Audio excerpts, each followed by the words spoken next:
touch my life, and will continue to do so.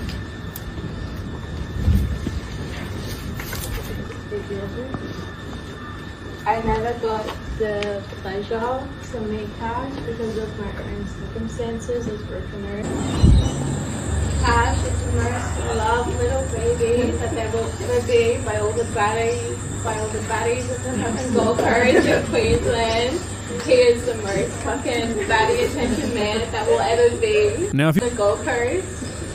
Make him live with like forever lasting pussy and peace. Do you know what frustrates me for real is that there was this person that I was friends with because they asked to hang out with me and I knew they didn't have that many friends. So I was like, yeah, okay, sure. And like, also it's good to make new friends.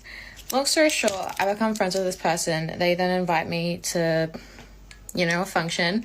I go because I'm like, oh, they invited me. I want to go be a good person. And so I go. I spend all this money on gifts for the function. In question, give it to them, forget to buy a card, don't get any thank you, never get any thank yous. They find out some bad news, I send them flowers, teddies, all this shit, and I'm made out to be the bad person. And it's just like, it's just so funny because bitch, I choose not to say anything.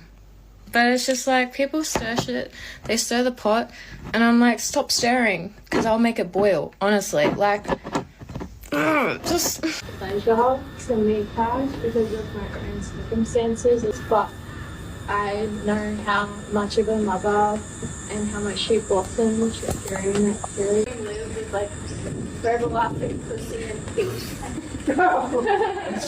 That was my thought process. I'm not saying that's how people think, but that was my own thought process.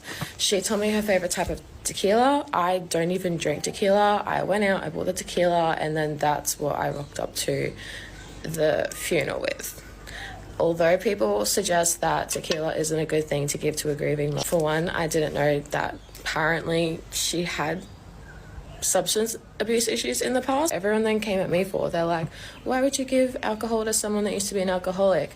Bitch, I've only known this person for like 6 months. How the fuck am I supposed to know that? But anyway, I get to the funeral, I give her the gift that I bought, and then yeah, she's like, okay, well, should we do shots? Once I got to the funeral, there was already like 2 massive slushy machines filled with vodka to the brim. There was vodka everywhere. Everyone was drinking. In the video I posted yesterday where I was ranting about the gift thing, that wasn't referring to any gifts from a funeral or for the funeral. It was referring to the gifts from the baby shower, because I was like, this bitch is having a baby. I know people with babies. I raised children when I was growing up. I raised my siblings. So I was just like, I pretty much got her all the basic shit that I thought she would need. And that's what I was upset I didn't get a thank you about. This was all prior. This has nothing to do with the funeral. This is how I felt before the funeral. But I put it aside once I found out everything happened. And I was like, fuck, I need to put my feelings aside to be there. Super emotional. My emotions were super heightened. And yeah, I had a lot of unresolved shit going on that I didn't realize.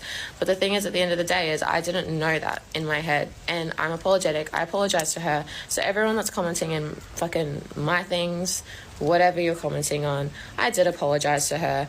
I sent her messages. I obviously wasn't gonna go up to her face and be like, I'm sorry, and like force her to see me say sorry. But yeah, I reached out to her. I sent several messages, and apparently I accidentally flashed my pink undies. I don't know.